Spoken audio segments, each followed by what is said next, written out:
Soma's like Sushi Park. Like you see all of the celebs there. What's Sushi Park? I look like the biggest weenie loser ever. You can get a foot long or you could get a normal hot dog. I love that kind of drama. It ruined hot dogs for like 3 years. If you're going to Soma, The fried chicken sandwich at the Crafty Fox across the street is really good. it is. It is. It is good.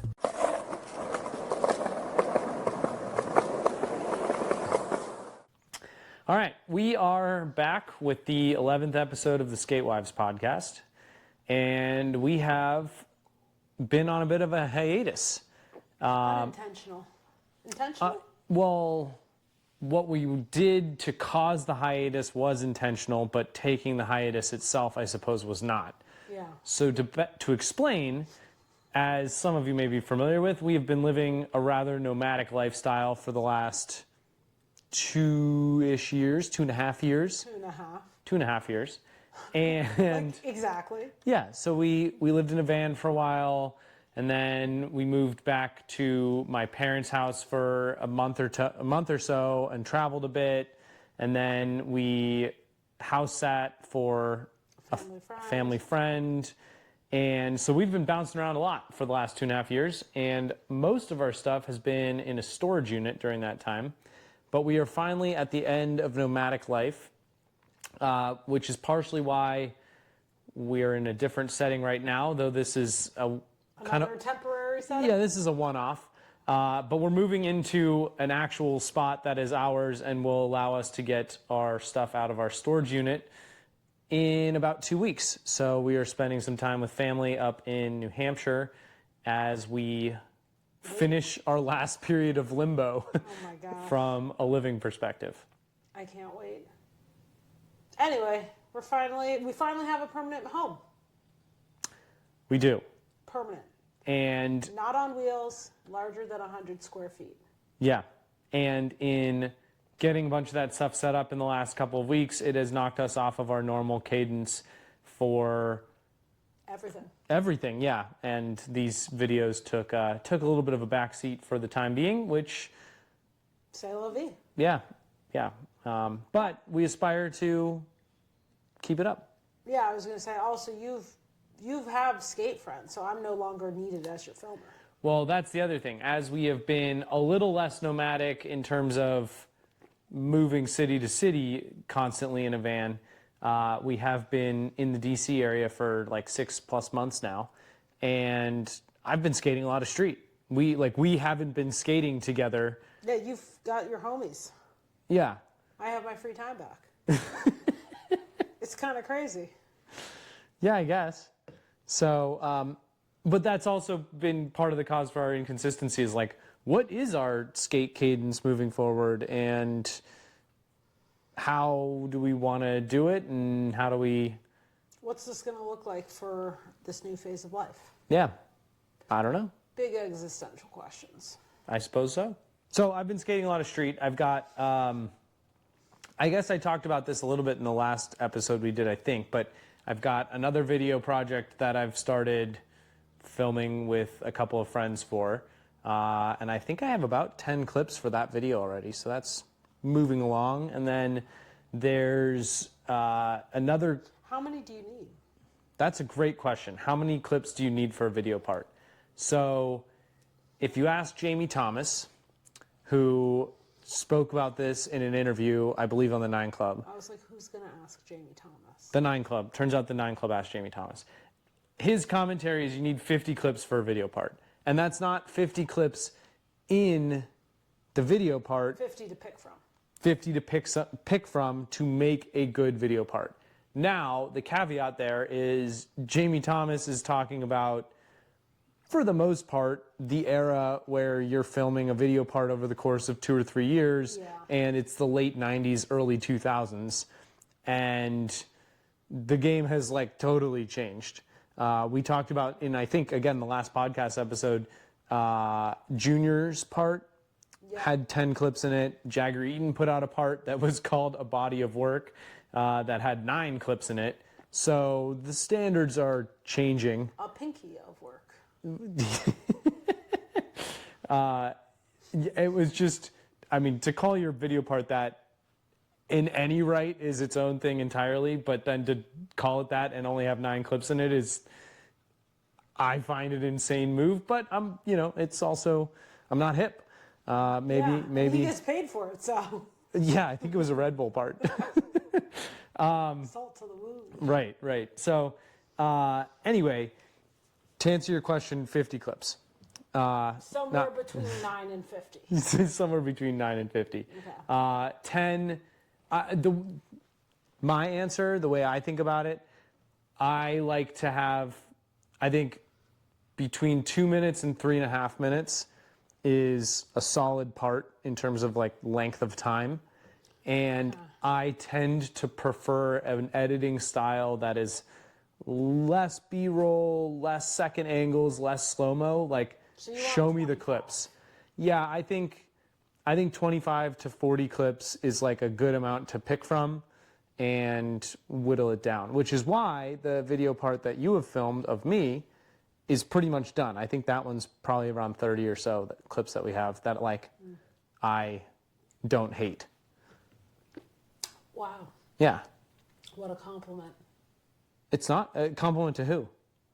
It's hard to say that you don't hate. It's a critique of my own skating. It's not like, man, you filmed me do this trick and I love the trick, but I hate the clip because the way you film. It's not like that. It's like, man, I wish that would have been cool had I done it better, or if I had better style. Yeah, or my pants were baggier. Or that's a really cool trick on paper, but the way I did it, it's like I did it clean. It's not going to get any better, but it does not look like what I imagined. It's like stuff like that. Yeah. So that's what keeps you coming back. That's what makes you keep trying. I guess. That's what makes me keep trying, I guess.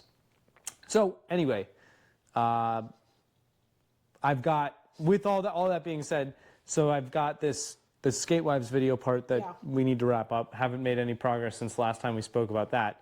I've got 10 clips for this other video I'm making with some friends, and then I've started to get, I probably have 4 or 5 with a different group for a different kind of project that I guess I'm working on. I don't really know. So I'm just skating, and I'm skating more street, and you are not coming along for those sessions, so no harm, no foul. Our videos have changed a little bit, which we're navigating and trying to figure out. Such as life. How have you, what has skating been like for you the last month or so? And how do you think about it?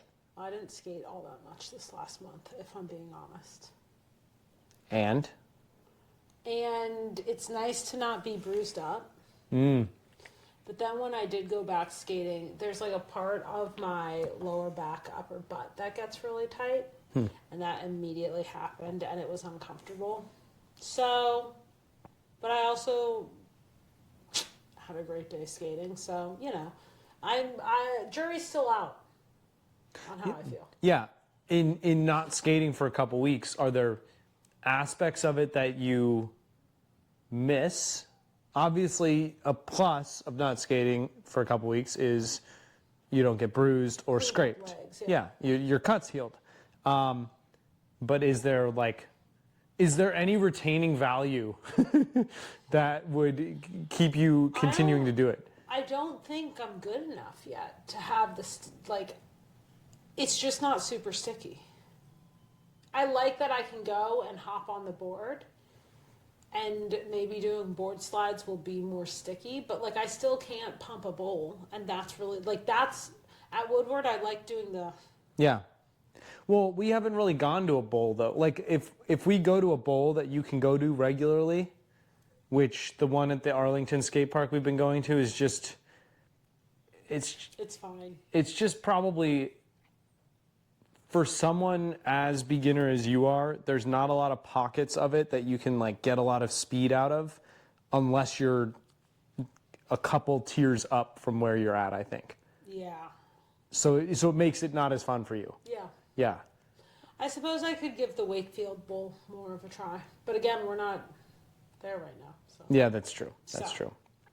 So anyway, I don't have a ton of updates on the skateboarding front. Interesting.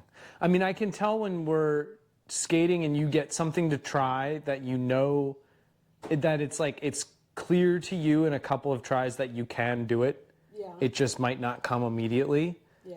You can, like, I can tell you're like, okay, challenge accepted. I got to figure this thing out. And you, like, get very into it. I'm competitive. Yeah. Yeah. Do you like that part of skating? Like, do you enjoy that feeling and getting into that, like, the scope of everything else narrows and you're just going after this thing? Yeah. Yeah. I'm responding a little apathetically because, like, I can feel that way about a lot of stuff. Like, catch me locking in at darts. Yeah, no, that's what life's all about, right? Yeah. It's like, yeah, and so, like, I'm not being a Debbie Downer, but I'm just saying so far skateboarding isn't anything special. oh my gosh. Is that too harsh? You're breaking everyone's Is hearts that too out here. hard? I know I'm doing it. I'm committing. I'm giving it a good old college try. Yeah, that's okay. And I'm not quitting it. I'm just saying, like,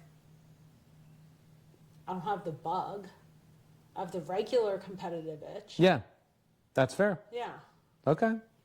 And if I get better, then maybe. Because the other thing is like, to your point, I'll do something and then I'll look at it and I'll be like, I look like the biggest weenie loser ever. Like, it wasn't even worth it. Yeah, that never goes away, unfortunately. Well, that sucks. Because, like... But you get fleeting moments of, like your board slide, where you're like, No, yeah, this did look... that good. It's not that good. It felt better than it looked. I don't disagree. You knew exactly Also, what as you're I've doing. been watching it back, I'm like, am I even popping up on there, or am I just kind of lifting myself on? No, your tail hits a little bit. I know, but I can't tell if I'm just pivoting and pushing. Well, that's the trick. You figured it out. But I want to jump. Okay, well then you got to work at it. See, you're getting competitive even just sitting here. Well, I'm just annoyed by it. Okay. So that's my skating update. Okay, fair enough. So anyway, what that means for, like, future stuff in June, we will be skating a little bit more, I think, than we did in May, but it's going to be, we will have regular videos, or we should, but it's going to be. Well, I think while we're around here, we're going to make an effort to go check out the local skate parks. But then when we go back to the DC area, we have to move in. Yeah, it'll be start and stop. That's what I'm trying to say. Yeah. Like, we've got a window of time, and if we get enough stuff done in this window of time to spread it out while we're moving in, then you won't notice a disruption. But if we don't do that, then we might have another short lull here as we move into a domicile for the first time in 2.5 years. I can't wait. My own kitchen gear. Yeah. My own blankets. New towels. New towels. We have towels. They're just in storage. They're new towels. Oh, All really? of our wedding gifts are in storage. Yes. Interesting. We upgraded some of the linens. Got it. Which is great because we wore through our sheets in the van. Yeah. Well, okay. I can't wait. New linens. I am fired up. Do you want to tell everyone about the shirt you're wearing? Yeah, other update. I was just going to say. Other update, I got a shop sponsor. Woohoo! Yeah. So I'm riding for Fairfax Surf Shop, which is a skate shop that I grew up going to. So it's kind of cool to have that come full circle now as a 31, almost 32-year-old adult. But it's been... it's the shop is trying to have more events and things going on, which is, I think, good. And we've talked about on various videos of ours how skateboarding just needs people doing stuff right now, making stuff, having events, showing up to things. And so I am trying to, I guess, put my money where my mouth is a little bit, or put my actions where my mouth is a bit, and participate in the skate community better. And so I'm excited. Fairfax Surf Shop's a part of that now. It is cool. Like, I grew up going to this shop. It's I neat. want one of those shirts. Okay. Which color? If you give me a shirt, I will wear it. I like the white one. Okay. The one you're wearing. Great. But not that one. All right. Well, I'll see what I can do. Okay. Thanks. What else do we have in skate news? Actually, no. One more specific skate news, in some of our recent videos, I've talked about the Old Skaters Challenge. We are in week 11 of the Old Skaters Challenge, and so it's only 12 weeks per season. And so there's only one more week left, which is a little sad. Yeah, like it's fun being told a random trick that I have to do each week, even though some weeks it's, like last week it was not a difficult trick, but today really pissed me off, quite frankly, which it was a switch 3 shove on flat that I never ever would have tried to learn had it not been for this. I got I got 2 very sketchy ones and had a mild meltdown in the heat and said, you know what, I'm checking the box. So called it that. Nice. Yeah. But anyway, the Old Skaters Challenge is coming to an end, so that's a little sad. But there will be there will be a next season of that at some point soon. And then in terms of like skate industry news, I feel like we're still kind of ramping up. Like, things are coming out, videos are dropping. The Copenhagen Open just happened this past week, which is a contest I'd love to go to at some point. It is, I don't know exactly when it started, but it began as like this, the pro skating scene would descend on Copenhagen, which is a relatively skate-friendly city. They've got a lot of like, kind of like when we were in Bordeaux, it's like a plaza and there's some skatable ledges there, and it's not a skate park, but it's not a skate park, and it's kind of cool that you skate it. They've got a lot of stuff like that going on in Copenhagen. So like perfect granite ledges that are pretty much made to be skated, and you could skate them fine. And there's several spots like that throughout the city, some bank spots and other kinds of stuff. So it's a very skate-friendly city, and pro skaters descend upon Copenhagen for like, I feel like I used to see videos of it from years ago, and it just seemed like it was a week to 3 week long debauchery of hordes of skaters wandering around the streets of Copenhagen, and it's almost like pop-up things would happen. Like there's this handrail, and suddenly there's 300 skaters crowded around it, yelling and screaming and drinking and doing all kinds of stuff. It's just mayhem. While people are like skating large sets. And then my understanding of it, and I don't know, somebody could fact check me who knows more about this event, but the city of Copenhagen eventually was kind of like, we don't love this. Like, it's nice that it's here. It's nice that you all come and spend some tourist dollars. I don't think skaters spend a lot in their travels, but eventually it's just like, we can't have these debaucherous crowds of skaters roaming around the city for weeks on end. Please stop. And so I believe then it started like, it kind of became a tour around Europe. Oh, where maybe it would start in Copenhagen and then they'd go to Amsterdam and then they'd go somewhere else. I don't know how official or whatnot it is. And the contest is like, it doesn't appear to be one main like formalized contest. It's like mini games or like random pop-up session at this spot happens, and like whoever kills it the most wins, kind of. I don't really know. It looks super fun to go attend.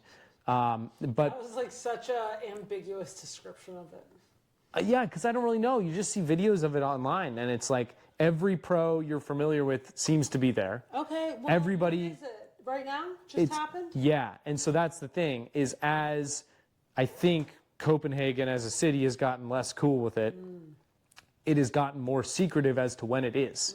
Because more and more people like me who see this and are like, I really want to go to that, have started showing up to that. Yeah. And at this point, it's kind of... Those are your biggest liabilities. Oh, big time, yeah. And so at this point, it's like, my understanding is to figure out when it is you have to know somebody in the industry who will tell you, or maybe you're in close enough with some people in the Copenhagen scene who are going to be a little bit more aware when it's about to happen or when it's going to happen. But there's not usually advance notice for the general masses until you start seeing all over social media that everybody's showing up in Copenhagen, which happened this week. Okay.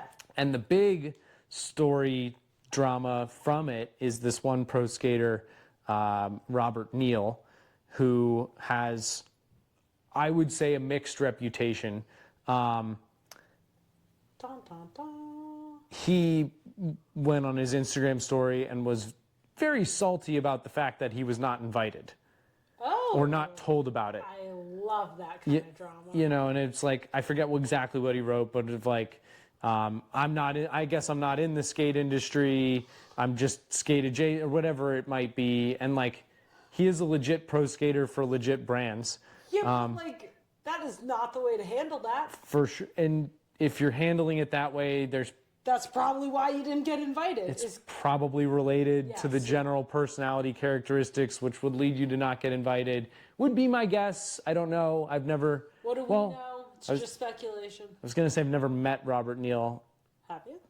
I've skated Soma when he was there, but I guess that I didn't talk to him. That doesn't count. You were just in the same vicinity. But yeah, so that was dramatic, and he was like clearly salty about it, and that has gotten people talking. Soma's like Sushi Park. Like, you see all of the celebs there. What's Sushi Park? It's this sushi place in a strip mall where all of the famous celebs go. Okay. Most notably when Kylie Jenner and Jordan Woods like reconciled, that's where they went to lunch. But Got it's it. like this very low-key place. Anyway, but you always see famous people there. You could, Nobu, Craig's, whatever. Feels like Soma is like that for skate parks. Soma Skate Park in SF, yeah, it is.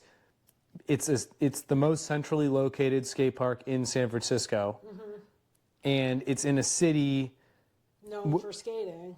known for skating. And the difference between like San Francisco and LA is so massive. There's no center spot. You're gonna see pros at parks in LA, but in Soma specifically, it's such a small area, and it's central, the main park, that people are also like traveling to that city to skate. Yeah, it's what I'm realizing in this moment is like we lived a block away, Yeah.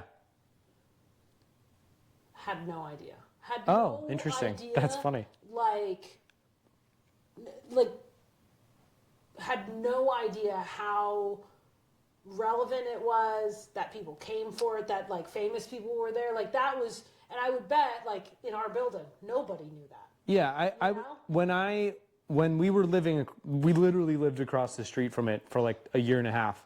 And when I was working from home and would go skate during like lunch hour and whatnot, I would say nearly every day there was a pro there. That's crazy.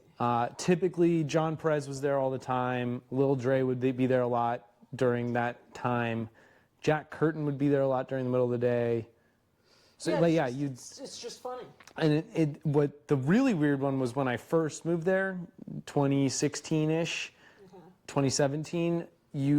I'd go to the park, and in particular in the winter, and because I skated because I lived in Boston for a couple of years and then grew up in Virginia, I'd run into like people I knew from Boston or knew from DC wintering there, like on a skate trip out there, and you just see them sitting on the ledge, and you're like, you do this double take, you're like, are you from Boston? Or that was super. Yeah. That would happen a couple times a month for sure.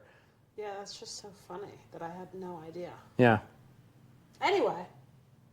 Yeah. Why did we start talking about? Oh, we were talking about Copenhagen Open. Yeah. So yeah, that's the drama. Okay. He didn't get invited. Yeah, that would be cool to go to. Oh, it would be awesome. Especially as it becomes more underground, which means we'll never be invited. But No, honestly, you're the ticket in, As much as that makes you uncomfortable. Announced like, wow, I lived across from Soma Park, and it means something. Like literally lived across from there. Yeah. I would wait for you at the Crafty Box.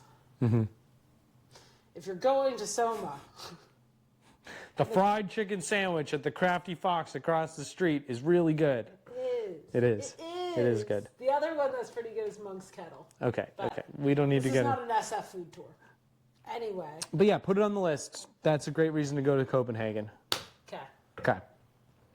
And then the other event that was like 2 weeks ago was the Jenkem. Jenkem did the 999 challenge. Yes, which I'm familiar. I've never done it, but I'm familiar with the baseball 999 challenge. 9 dogs, 9 beers, 9 innings. Yeah, and it's a.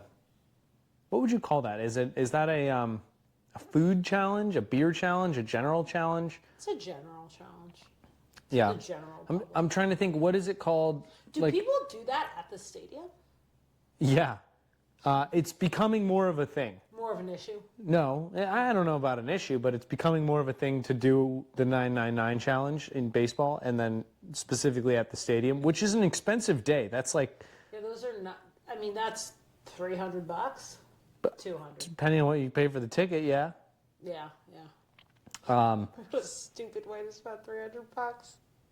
Yeah. I think if you're gonna do it at the stadium, Plus, those dogs are huge. it depends what you're getting Which stadium? and where you're getting your dogs. I'm sure you can get a foot long or you could get a normal hot dog. If I were to do it at a stadium, I would want to get I would want to get a seat right behind home plate, Okay. wear a blank white T-shirt, And just and tally myself with like so everyone Sharpie. watching is also watching. Exactly, so that the TV screen is like Okay. seeing you do your updated score as the game progresses. So if we ever get baseball tickets directly behind home plate, are you committed to doing the 999 challenge? Absolutely not. What? So Mike, this is if I were to ever do it in the stadium, that is how I would do it. Now, Would you ever do it in the stadium? I have completed the 999 challenge at home, watching on TV. It sounds so lame when you say that. I did it at home once. I did. And after, Friends, I hope. yeah, with friends. And after having done it, absolutely no way I'm ever doing it again. I did it once. I completed it on the first try. Did you throw up? Didn't throw up, but not a chance am I going to do that again. Not a chance. It was miserable. Miserable to do, miserable aftermath. It ruined hot dogs for like 3 years. That sucks. Yeah, I didn't have a hot dog for like 3 years. It was so gross. So anyway, Okay, so Jenkem did. so Jenkem took this 999 challenge and made it a skateboarding version where you have to do, instead of 9 innings of baseball, it's 9 tray flips. Okay. And I think the way theirs worked is you eat a dog, drink a beer, do a tray flip, and then repeat 9 times. So yeah, that's how the contest went. I think the winner But did that's it. how you have to do it, because otherwise everyone does their tray flips right off the bat. Then Yeah. I think the true part of the challenge is doing the tray flips after eating and drinking beer. And so if you could just, if you were allowed to do 9 tray flips, then pound 9 hot dogs, then drink 9 beers, I think it would be different. Yeah, it would defeat the point. But I think the winner won in like under half an hour. That doesn't sound okay. That sounds like that person's not okay. Well, and that's the challenge with the Jenkem version versus at a baseball game, where the 9 innings of baseball is probably not going to finish in under 2 hours. Yeah. So you have about 2 hours to work with. Whereas if you're racing other people, 9 beers, you've got to go 30 minutes. on top of 9 dogs. That's why there's a lot of puke at the Jenkem event. I feel like, for me, I would need something to release all of the gas buildup in here. Like what they do with cows. Yeah. Yes, exactly. I know exactly what you're talking about, and there are many times in my life where I thought, Okay, well, I'm not gonna do it. I don't know if that'd be allowed at this Jenkem event. First, you got to learn tray flips.